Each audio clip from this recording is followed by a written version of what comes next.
जम्बूद्वीप का नाम सुनते ही मन में एक रहस्यमय चित्र उभरता है। एक ऐसा द्वीप या महाद्वीप जिसका उल्लेख न केवल भारतीय ग्रंथों में बल्कि विश्व के कई प्राचीन ग्रंथों में भी मिलता है।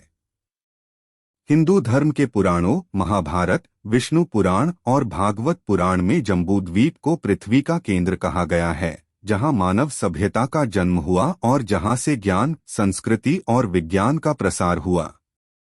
जम्बूद्वीप शब्द संस्कृत के दो शब्दों से बना है, जम्बू यानी जामुन का वृक्ष और द्वीप यानी भूमिया महाद्वीप।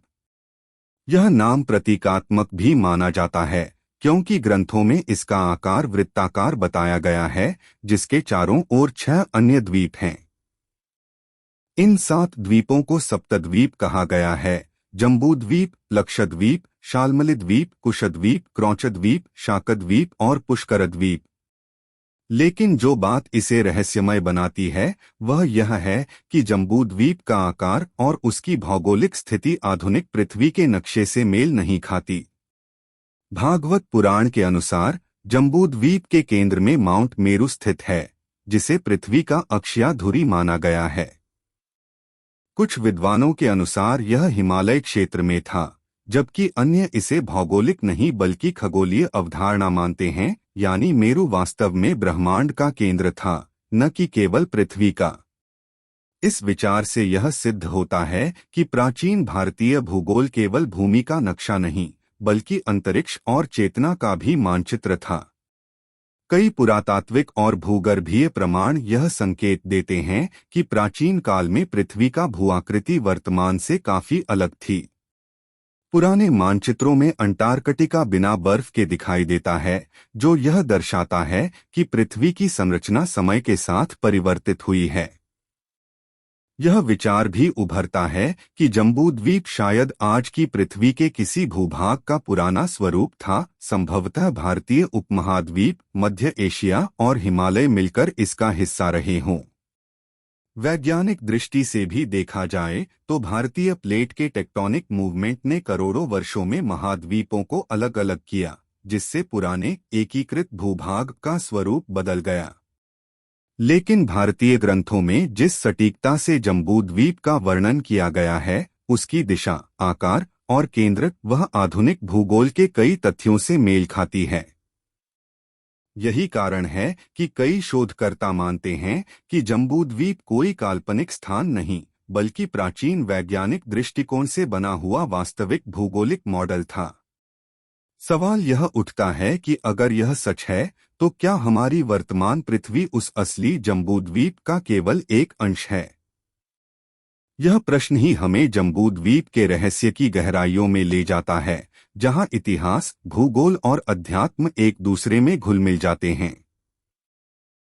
जम्बूद्वीप के भूगोल को समझने के लिए हमें प्राचीन ज्ञान ग्रंथों की व्याख्या को आधुनिक दृष्टिकोण से देखना होगा, क्योंकि इन ग्रंथों में न केवल पृथ्वी की भौगोलिक सीमाओं का वर्णन किया है बल्कि उसमें ब्रह्मांडीय सिद्धांत भी समाहित हैं। विष्णु पुराण और भागवत पुराण में बताया गया है कि जम्बूद्वीप का आकार वृत्ताकार था, जिसकी परिधि लाखों योजन में फैली हुई थी, और उसके केंद्र में माउंट मेरू स्थित था, जो देवताओं का निवास स्थान कहा गया। माउंट मेरू के चारों ओर 9 खंड बताए गए हैं: भारतवर्ष, किमपुरुष वर्ष, हरिवर्ष, इलावृत वर्ष, भद्राश्व वर्ष, रमैक वर्ष, हिरण्मय वर्ष, कुरुवर्ष और केतन वर्ष। इनमें से भारतवर्ष वह क्षेत्र था जहां मनुष्य रहते थे और कर्म के आधार पर अपने जीवन का निर्माण करते थे। इस संरचना को देखकर लगता है कि जम्बूद्वीप का भूगोल केवल पृथ्वी की भूमि का नहीं बल्कि एक दार्शनिक व्यवस्था का प्रतीक था, जहां प्रत्येक वर्ष एक चेतन अवस्था या जीवन के स्तर को दर्शाता था। परंतु यदि हम इसे वैज्ञानिक नजरिए से देखें तो जम्बूद्वीप का यह वर्णन महाद्वीपों के प्राचीन स्वरूप से मेल खाता है। आधुनिक भूविज्ञान के अनुसार करोड़ों वर्ष पहले पृथ्वी पर एकमात्र सुपरकॉन्टिनेंट था, पैंजिया, जो बाद में टूटकर 7 महाद्वीपों में विभाजित हुआ। कई विद्वान मानते हैं कि जम्बूद्वीप इसी पैंजिया का भारतीय संस्करण हो सकता है, जहां भारतीय ऋषियों ने अपनी दिव्य दृष्टि से उस समय की भूरचना को महसूस किया और उसे अपने ग्रंथों में संरक्षित कर दिया।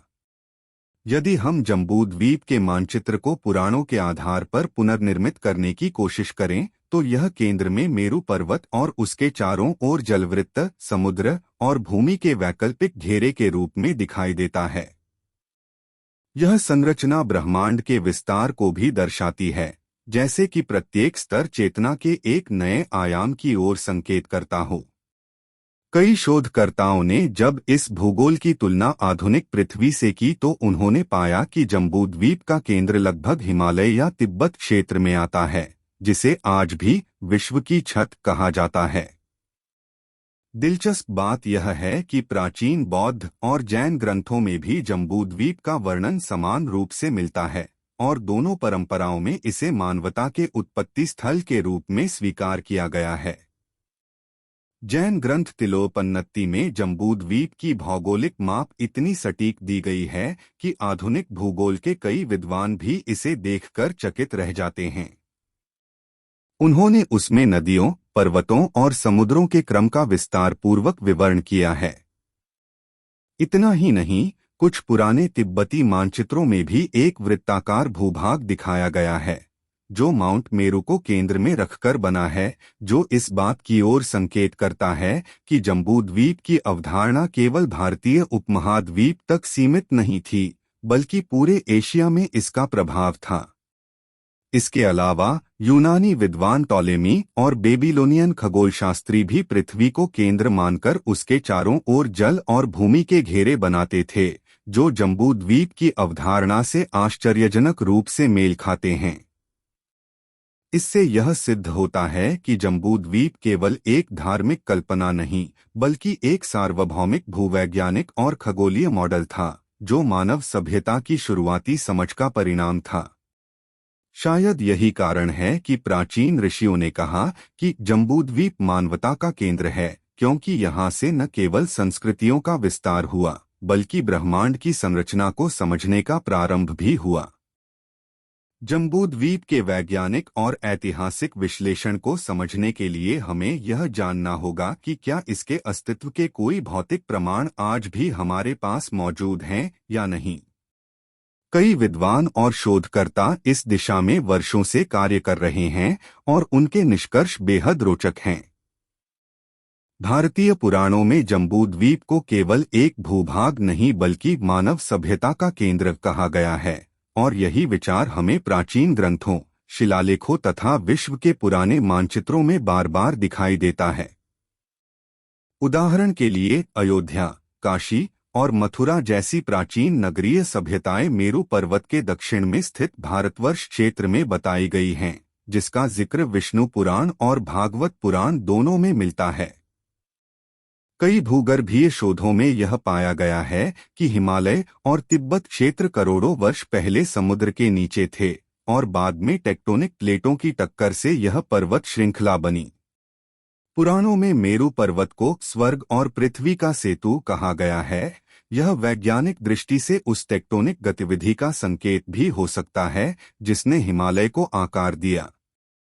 कुछ पुरातत्वविदों ने इस सिद्धांत को यह कहते हुए समर्थन दिया है कि प्राचीन ऋषियों ने भौगोलिक परिवर्तनों को रूपक के माध्यम से वर्णित किया और मेरू वास्तव में उस धुरी का प्रतीक है जिसके चारों ओर पृथ्वी घूमती है, यानी एक्सिस मुंडी या विश्व धुरी। इस विचार का समर्थन हमें केवल भारत में ही नहीं बल्कि अन्य प्राचीन संस्कृतियों में भी मिलता है। उदाहरण के लिए नॉर्स पौराणिक कथाओं में इग्द्रेसिल ट्री का उल्लेख है जो ब्रह्मांड की धुरी माना जाता था। वहीं माया सभ्यता में वर्ल्ड ट्री का जिक्र है जो मेरू पर्वत के समान भूमिका निभाता है। इससे यह निष्कर्ष निकलता है कि जम्बूद्वीप की अवधारणा केवल एक धार्मिक प्रतीक नहीं बल्कि एक खगोलीय और भौगोलिक मॉडल था जिसे प्राचीन मानवता ने अपने तरीके से व्यक्त किया। कुछ वैज्ञानिक मानते हैं कि जम्बूद्वीप पृथ्वी के पुराने भूखंड गोंडवाना लैंड से मेल खाता है, जिसमें भारत, अफ्रीका, ऑस्ट्रेलिया और अंटार्कटिका एक साथ जुड़े हुए थे। जब इस भूभाग का विभाजन हुआ तब भारत का हिस्सा उत्तर दिशा में खिसककर आज के स्थान पर आ गया और यही क्षेत्र जम्बूद्वीप के केंद्र के रूप में जाना गया। भारत की प्राचीन संस्कृतियां इतनी उन्नत थीं कि वे इन भूगर्भीय परिवर्तनों को आध्यात्मिक दृष्टि से देखने लगीं और उन्हें समुद्र मंथन, मेरु का आरोहण और भूगोल का विभाजन जैसे प्रतीकों में ढाल दिया। इस विचार को और बल मिलता है जब हम पुराने जैन और बौद्ध मानचित्रों को देखते हैं, जिनमें जम्बूद्वीप को स्पष्ट वृत्ताकार रूप में दिखाया गया है और उसके चारों ओर जलवृत्त तथा अन्य द्वीपों की परतें बनाई गई हैं। दिलचस्प बात यह है कि कुछ तिब्बती बौद्ध मंदिरों में आज भी मेरु पर्वत की यह संरचना मंडला के रूप में बनाई जाती है, जिसमें केंद्र मेरु होता है और उसके चारों ओर 8 दिशाओं में ऊर्जा क्षेत्र दर्शाए जाते हैं। इस तरह जम्बूद्वीप न केवल पृथ्वी के भूगोल का प्रतिनिधित्व करता है, बल्कि यह एक कॉस्मिक मैप यानी ब्रह्मांडीय ऊर्जा संरचना का प्रतीक भी है। कई वैज्ञानिक यह भी मानते हैं कि प्राचीन भारतीय खगोलशास्त्री पृथ्वी की आकृति और उसके घूर्णन की सटीक समझ रखते थे और यही कारण है कि जम्बूद्वीप का वर्णन गोलाकार और स्तरित संरचना में किया गया है, जो आधुनिक ग्लोब के विचार से मेल खाता है। प्राचीन भारतीय ग्रंथों में जम्बूद्वीप का उल्लेख केवल एक पौराणिक कथा नहीं, बल्कि एक भूवैज्ञानिक और खगोलीय रहस्य के रूप में मिलता है। पुराणों, वेदों और महाभारत में जम्बूद्वीप को पृथ्वी के केंद्र में स्थित बताया गया है, जिसके चारों ओर अन्य द्वीप या महाद्वीप समुद्रों से घिरे हुए थे। जम्बूद्वीप शब्द स्वयं जम्बू यानी जामुन वृक्ष और द्वीप यानी भूमि या द्वीप से बना है, जिसका अर्थ हुआ वह विशाल भूमि जहां जामुन वृक्ष पाए जाते थे। लेकिन यह मात्र प्रतीकात्मक नहीं है।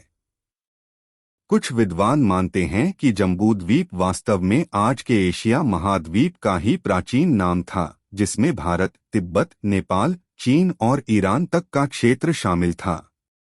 अगर हम प्राचीन भारतीय मानचित्रों को देखें तो जम्बूद्वीप के केंद्र में मेरु पर्वत दिखाया गया है, जो वर्तमान में कैलाश पर्वत से जोड़ा जाता है। इसे पृथ्वी का अक्ष कहा गया है, यानी वह बिंदु जिसके चारों ओर संपूर्ण जीवन और ऊर्जा का चक्र घूमता है। पुराणों में कहा गया है कि मेरु पर्वत के चारों दिशाओं में 4 महान नदियां बहती थीं, गंगा, सिंधु, ब्रह्मपुत्र और सरस्वती। दिलचस्प बात यह है कि अगर हम उपग्रह से लिए गए भूआकृतिक चित्र देखें तो हिमालय के आसपास का क्षेत्र वास्तव में इन 4 नदियों के उद्गम का केंद्र रहा है। कई आधुनिक वैज्ञानिकों ने भी इस तथ्य को स्वीकार किया है कि हिमालय क्षेत्र करोड़ों वर्ष पहले समुद्र के भीतर था और जब टेक्टोनिक प्लेटें टकराईं तो यह भूमि ऊपर उठी। इसका मतलब यह हुआ कि प्राचीन भारतीयों ने हजारों वर्ष पहले ही पृथ्वी के भूवैज्ञानिक परिवर्तन को समझ लिया था। कुछ विद्वान यह भी कहते हैं कि जम्बूद्वीप का मानचित्र वास्तव में पृथ्वी की गोलाई का प्रतीक था, जिसे वे अपनी सीमित भूगोल की समझ के अनुसार समतल द्वीपों के रूप में दर्शाते थे। उन्होंने पृथ्वी को 7 द्वीपों में विभाजित किया: जम्बूद्वीप, लक्षद्वीप, शाल्मलीद्वीप, कुशद्वीप, क्रौंचद्वीप, शकद्वीप और पुष्करद्वीप। प्रत्येक द्वीप के बीच समुद्र थे, जिनमें अलग अलग तरह का जल बताया गया, जैसे दूध, घी, मधु और खारा जल। इसे प्रतीकात्मक रूप में जीवन के 7 स्तरों से भी जोड़ा गया है। जब हम इन विवरणों को आधुनिक दृष्टिकोण से देखते हैं तो यह स्पष्ट होता है कि जम्बूद्वीप वास्तव में पृथ्वी के भूगोल, जलवायु और मानवीय सभ्यता का एक सांकेतिक चित्रण था। आज के वैज्ञानिक मानचित्रों में जो रेखाएं हम देखते हैं वे मात्र भौगोलिक सीमाएं हैं, लेकिन प्राचीन ऋषियों ने जम्बूद्वीप को जीवित पृथ्वी के रूप में देखा था, एक ऐसा जीवंत तंत्र जहां हर पर्वत, नदी और समुद्र ऊर्जा का प्रवाह दर्शाते थे। यही कारण है कि जम्बूद्वीप को मध्यलोक भी कहा गया, यानी वह स्थान जहां देवता, मनुष्य और ऋषि मिलकर जीवन का संतुलन बनाए रखते थे। जम्बूद्वीप के अध्ययन में हमें यह समझना बहुत जरूरी है कि यह केवल एक पौराणिक संरचना नहीं, बल्कि प्राचीन भारतीय वैज्ञानिक और आध्यात्मिक ज्ञान का समग्र चित्र था। जम्बूद्वीप के मानचित्रों में इसे पृथ्वी के केंद्र के रूप में दर्शाया गया है, जिसके मध्य में सुमेरु पर्वत स्थित था, जिसे जिसे ब्रह्मांड की धुरी या एक्सिस मुंडी के रूप में माना गया। पुराणों और बौद्ध ग्रंथों में वर्णित है कि सुमेरु पर्वत के चारों ओर 7 द्वीप और 7 महासागर वृत्ताकार रूप में व्यवस्थित थे, जिनमें प्रत्येक महासागर का जल अलग अलग प्रकार का था, जैसे दूध, घी, शहद, शराब, मीठा पानी और खारा पानी।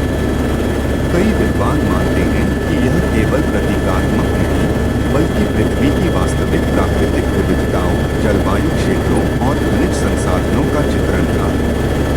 उदाहरण के लिए, दूध का महासागर उष्णकटिबंधीय क्षेत्रों का प्रतिनिधित्व कर सकता है, जहां जैविक जीवन और पोषक तत्वों की प्रचुरता थी, जबकि घी का महासागर तेल या पेट्रोलियम से भरे क्षेत्रों का संकेत देता है। जम्बूद्वीप के केंद्र में स्थित भारतवर्ष को मानव सभ्यता का केंद्र कहा गया, जहां से धर्म, संस्कृति और ज्ञान की शुरुआत हुई और यह चारों दिशाओं में फैलते गए।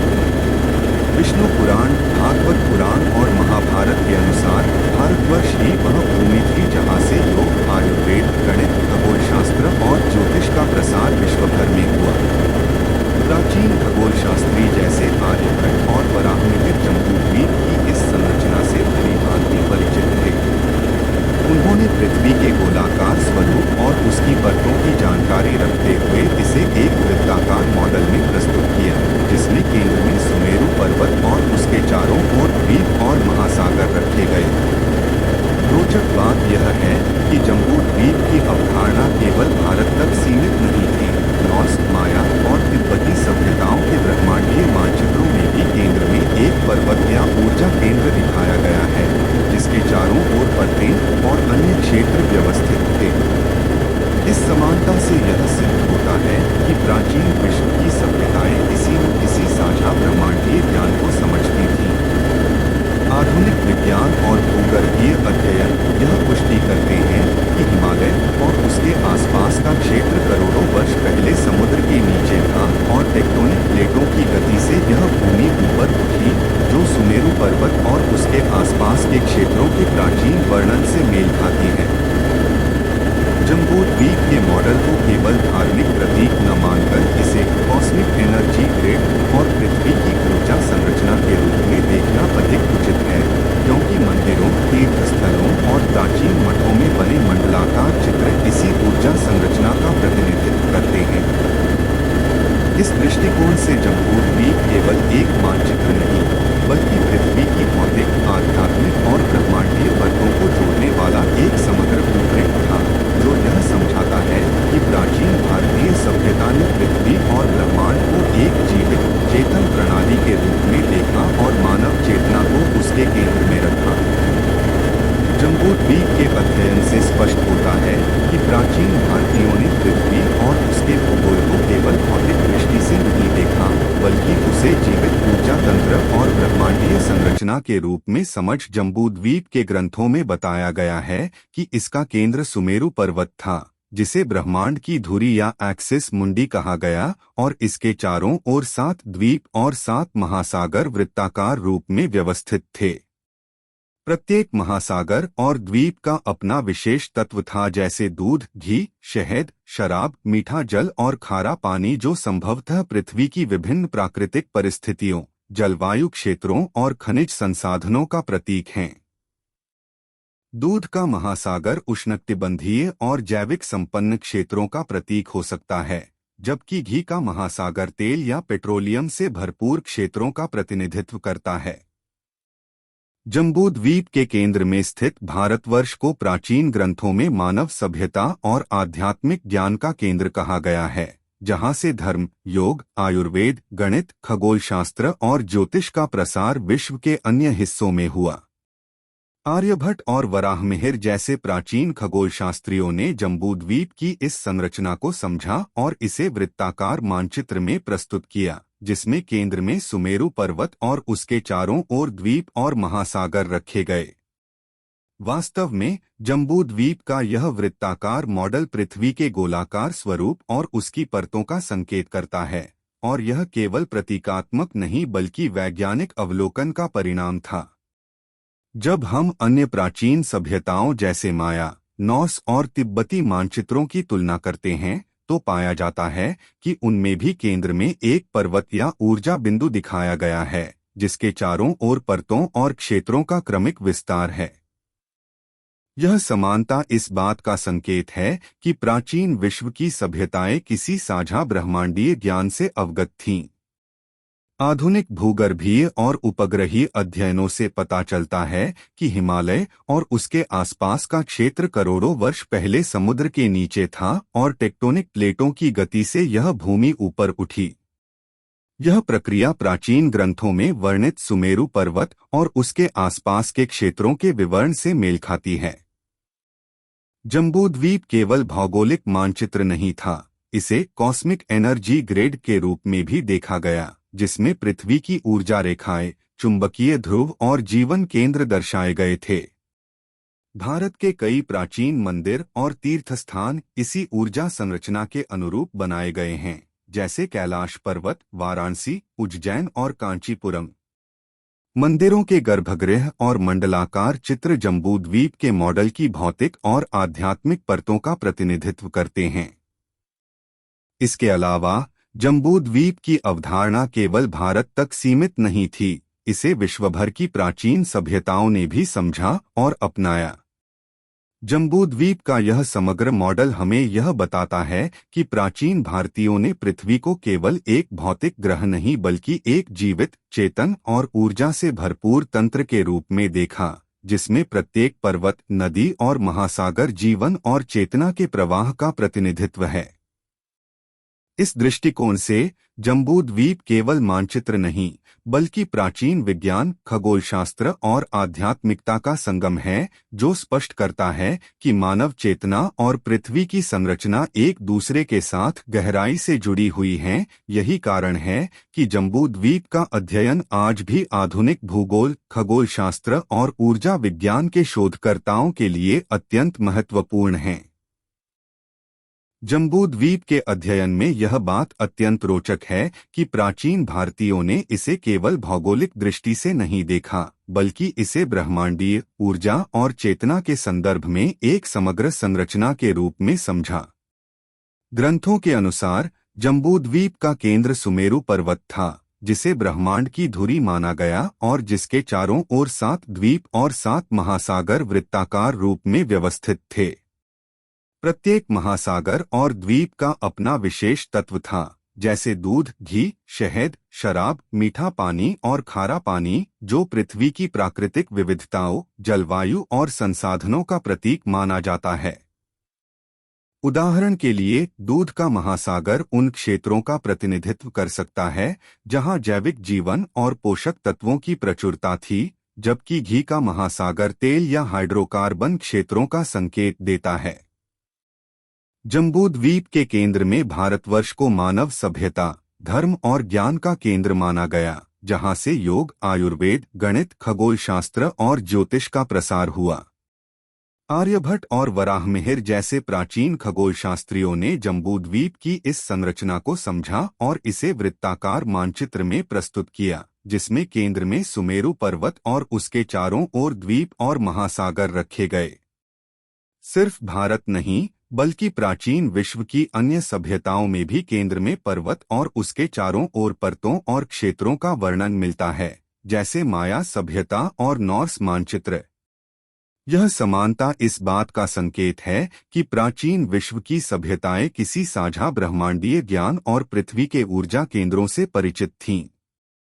आधुनिक भूगर्भीय और उपग्रह आधारित अध्ययनों से यह भी पता चलता है कि हिमालय और आसपास का क्षेत्र करोड़ों वर्ष पहले समुद्र के भीतर था और टेक्टोनिक प्लेटों की गति से यह भूमि ऊपर उठी, जो सुमेरु पर्वत और जम्बूद्वीप के प्राचीन विवरण से मेल खाती है। जम्बूद्वीप को केवल भौगोलिक मानचित्र नहीं बल्कि कॉस्मिक एनर्जी ग्रिड के रूप में भी देखा गया। इसमें पृथ्वी की ऊर्जा रेखाएं, चुंबकीय ध्रुव और जीवन केंद्र दर्शाए गए थे। भारत के प्राचीन मंदिर, तीर्थस्थान और मठ इस ऊर्जा संरचना के अनुरूप बनाए गए हैं, जैसे कैलाश पर्वत, उज्जैन, वाराणसी और कांचीपुरम। मंदिरों के गर्भगृह और मंडलाकार चित्र जम्बूद्वीप के मॉडल की भौतिक और आध्यात्मिक परतों का प्रतिनिधित्व करते हैं। यह भी ध्यान देने योग्य है कि जम्बूद्वीप की अवधारणा केवल भारत तक सीमित नहीं थी, इसे विश्वभर की प्राचीन सभ्यताओं ने भी अपनाया और इसका अनुसरण किया। आधुनिक विज्ञान के दृष्टिकोण से यह कहा जा सकता है कि जम्बूद्वीप केवल एक मानचित्र नहीं, बल्कि पृथ्वी के भौतिक, ऊर्जा और चेतना के तंत्र का समग्र ब्लूप्रिंट था। प्राचीन भारतीयों ने इसे एक जीवित प्रणाली के रूप में देखा, जिसमें प्रत्येक पर्वत, नदी और महासागर जीवन और चेतना के प्रवाह का प्रतिनिधित्व करता है। जम्बूद्वीप का यह दृष्टिकोण आज भी आधुनिक भूगोल, खगोलशास्त्र और ऊर्जा विज्ञान के शोधकर्ताओं के लिए अत्यंत महत्वपूर्ण और रहस्यमय बना हुआ है, क्योंकि यह दिखाता है कि प्राचीन भारतीय ज्ञान में भौतिक और आध्यात्मिक दृष्टि का अद्भुत समागम था और मानव चेतना तथा पृथ्वी की संरचना आपस में गहराई से जुड़ी हुई थी। जम्बूद्वीप के ग्रंथों और मानचित्रों का अध्ययन हमें यह स्पष्ट रूप से बताता है कि प्राचीन भारतीय दृष्टिकोण में पृथ्वी केवल एक भौतिक ग्रह नहीं थी, बल्कि इसे एक जीवित और चेतन तंत्र के रूप में देखा जाता था, जिसमें ऊर्जा का प्रवाह, जीवन का संतुलन और ब्रह्मांडीय संरचना एक साथ जुड़ी हुई थी। जम्बूद्वीप का केंद्र सुमेरु पर्वत था, जिसे ब्रह्मांड की धुरी माना गया, और इसके चारों ओर 7 द्वीप और 7 महासागर वृत्ताकार रूप में व्यवस्थित थे। प्रत्येक महासागर और द्वीप का अपना तत्व था, जैसे दूध, घी, शहद, शराब, मीठा पानी और खारा पानी, जो पृथ्वी की प्राकृतिक विविधताओं, जलवायु और खनिज संसाधनों का प्रतीक थे। दूध का महासागर उन क्षेत्रों का प्रतिनिधित्व करता है जहां जैविक जीवन और पोषक तत्वों की प्रचुरता थी, जबकि घी का महासागर तेल या हाइड्रोकार्बन क्षेत्रों का संकेत देता है। जम्बूद्वीप के केंद्र में भारतवर्ष को मानव सभ्यता, धर्म और ज्ञान का केंद्र माना गया, जहां से योग, आयुर्वेद, गणित, खगोलशास्त्र और ज्योतिष का प्रसार हुआ। आर्यभट्ट और वराहमिहिर जैसे प्राचीन खगोलशास्त्रियों ने जम्बूद्वीप की इस संरचना को समझा और इसे वृत्ताकार मानचित्र में प्रस्तुत किया, जिसमें केंद्र में सुमेरु पर्वत और उसके चारों ओर द्वीप और महासागर रखे गए। इसके अलावा जम्बूद्वीप केवल भारत तक सीमित नहीं था, अन्य प्राचीन सभ्यताओं जैसे माया, नॉर्स और तिब्बती मानचित्रों में भी केंद्र में पर्वत और उसके चारों ओर परतों और क्षेत्रों का वर्णन मिलता है। यह दर्शाता है कि प्राचीन विश्व की सभ्यताएं पृथ्वी और ब्रह्मांड के ऊर्जा केंद्रों और उनके आपसी संबंधों से अवगत थीं। आधुनिक भूगर्भीय और उपग्रह आधारित अध्ययनों से यह स्पष्ट होता है कि हिमालय और उसके आसपास का क्षेत्र करोड़ों वर्ष पहले समुद्र के नीचे था और टेक्टोनिक प्लेटों की गति से यह भूमि ऊपर उठी, जो सुमेरु पर्वत और जम्बूद्वीप के प्राचीन विवरण से मेल खाती है।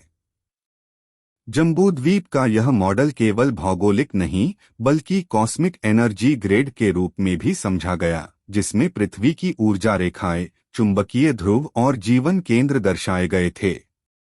भारत के प्राचीन मंदिर, तीर्थस्थान और मठ इसी ऊर्जा संरचना के अनुरूप बनाए गए हैं, जैसे कैलाश पर्वत, उज्जैन, वाराणसी और कांचीपुरम। मंदिरों के गर्भगृह और मंडलाकार चित्र जम्बूद्वीप के मॉडल की भौतिक और आध्यात्मिक परतों का प्रतिनिधित्व करते हैं।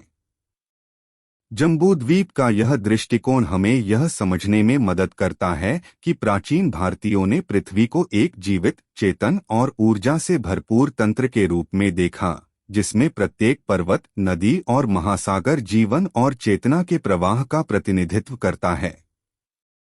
यह केवल पौराणिक कथा नहीं, बल्कि प्राचीन विज्ञान, खगोलशास्त्र और आध्यात्मिकता का संगम था। जम्बूद्वीप का अध्ययन आज भी आधुनिक भूगोल, खगोलशास्त्र और ऊर्जा विज्ञान के शोधकर्ताओं के लिए अत्यंत महत्वपूर्ण है, क्योंकि यह दिखाता है कि प्राचीन भारतीय ज्ञान में भौतिक और आध्यात्मिक दृष्टि का अद्भुत समागम था और मानव चेतना तथा पृथ्वी की संरचना गहराई से जुड़ी हुई थी। इस दृष्टिकोण से जम्बूद्वीप केवल मानचित्र नहीं, बल्कि पृथ्वी, ब्रह्मांड और जीवन की एक समग्र समझ का प्रतीक है, जो आज भी रहस्यमय और शोध के योग्य बना हुआ है। जम्बूद्वीप के अध्ययन से यह स्पष्ट होता है कि प्राचीन भारतीय केवल पृथ्वी का भौगोलिक मानचित्र बनाने में ही नहीं रुके थे, बल्कि उन्होंने इसे एक समग्र जीवन और ऊर्जा तंत्र के रूप में देखा।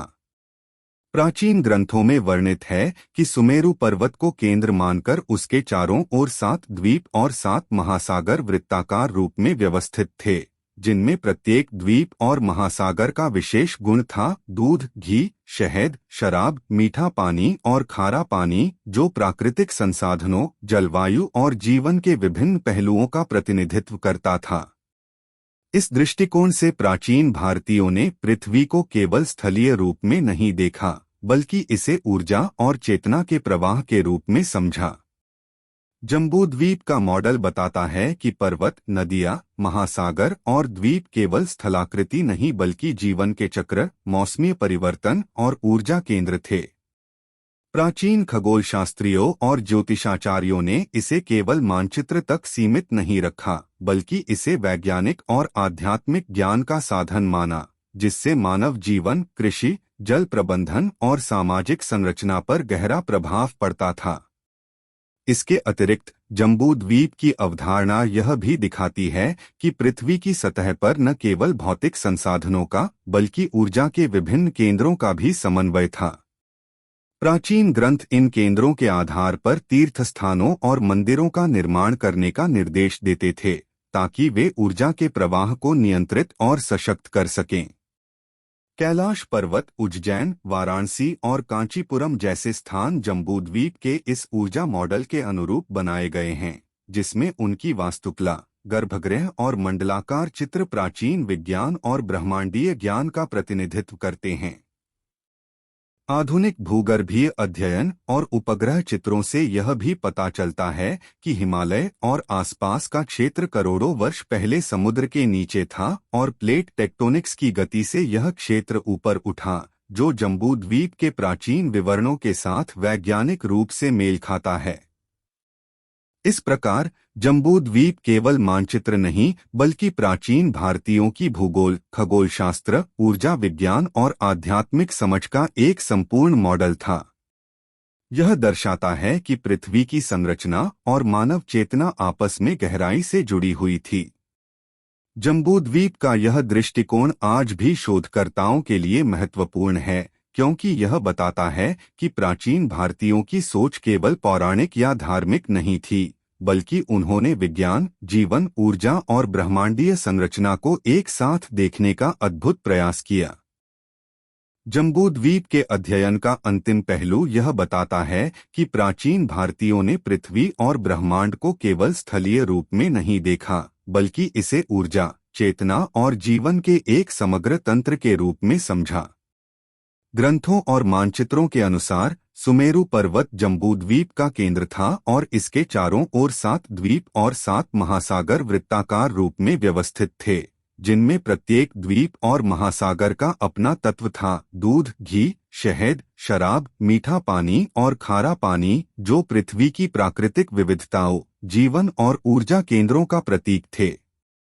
प्राचीन विद्वानों ने इसे केवल भौगोलिक या पौराणिक संरचना के रूप में नहीं देखा, बल्कि इसे पृथ्वी की ऊर्जा संरचना और जीवन प्रवाह का मॉडल माना। जम्बूद्वीप का यह मॉडल बताता है कि पर्वत, नदियाँ, महासागर और द्वीप केवल स्थलाकृति नहीं बल्कि जीवन, जलवायु और ऊर्जा प्रवाह के केंद्र थे, जिनके आधार पर मानव सभ्यता का विकास और ऊर्जा संतुलन संभव हुआ। जम्बूद्वीप के प्रत्येक द्वीप और महासागर के तत्व प्राचीन विज्ञान और प्राकृतिक तंत्र के ज्ञान का प्रतिनिधित्व करते थे।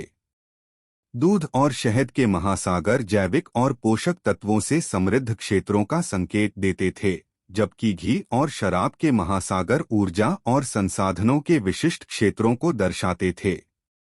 जम्बूद्वीप का केंद्र भारतवर्ष मानव सभ्यता, ज्ञान और आध्यात्मिक विकास का मुख्य केंद्र था, जहां से योग, आयुर्वेद, गणित, खगोलशास्त्र और ज्योतिष का प्रसार हुआ। प्राचीन खगोलशास्त्रियों ने इसे वृत्ताकार मानचित्र में इस तरह दर्शाया कि प्रत्येक द्वीप और महासागर जीवन और ऊर्जा के विभिन्न पहलुओं का प्रतिनिधित्व करता है। सिर्फ भारत नहीं, बल्कि माया, नॉर्स और तिब्बती सभ्यताओं के मानचित्रों में भी इसी प्रकार केंद्र और परतों के आधार पर संरचना दिखाई देती है। इससे यह पता चलता है कि प्राचीन सभ्यताएं पृथ्वी और ब्रह्मांड के ऊर्जा केंद्रों से परिचित थीं और उन्होंने इसे अपने जीवन और सामाजिक संरचना में लागू किया। आधुनिक भूगर्भीय अध्ययन और उपग्रह चित्रों से यह भी स्पष्ट होता है कि हिमालय और आसपास का क्षेत्र पहले समुद्र के नीचे था और प्लेट टेक्टोनिक्स के कारण ऊपर उठा, जो प्राचीन जम्बूद्वीप विवरणों से मेल खाता है। जम्बूद्वीप केवल मानचित्र नहीं बल्कि ऊर्जा और चेतना का तंत्र था। प्राचीन मंदिर, तीर्थस्थान और मठ इसी ऊर्जा संरचना के अनुरूप बनाए गए, जैसे कैलाश पर्वत, उज्जैन, वाराणसी और कांचीपुरम। मंदिरों के गर्भगृह, मंडलाकार चित्र और वास्तुकला जम्बूद्वीप के मॉडल की भौतिक और आध्यात्मिक परतों का प्रतिनिधित्व करते हैं। जम्बूद्वीप का यह दृष्टिकोण आज भी आधुनिक भूगोल, खगोलशास्त्र और ऊर्जा विज्ञान के शोधकर्ताओं के लिए महत्वपूर्ण और रहस्यमय है, क्योंकि यह दिखाता है कि प्राचीन भारतीयों का ज्ञान केवल धार्मिक या पौराणिक नहीं था, बल्कि इसमें विज्ञान, जीवन और ब्रह्मांडीय संरचना का गहन समागम था। इस दृष्टिकोण से जम्बूद्वीप केवल मानचित्र नहीं, बल्कि पृथ्वी, ब्रह्मांड और जीवन की समग्र समझ का प्रतीक है, जो आज भी रहस्यमय और शोध के योग्य बना हुआ है।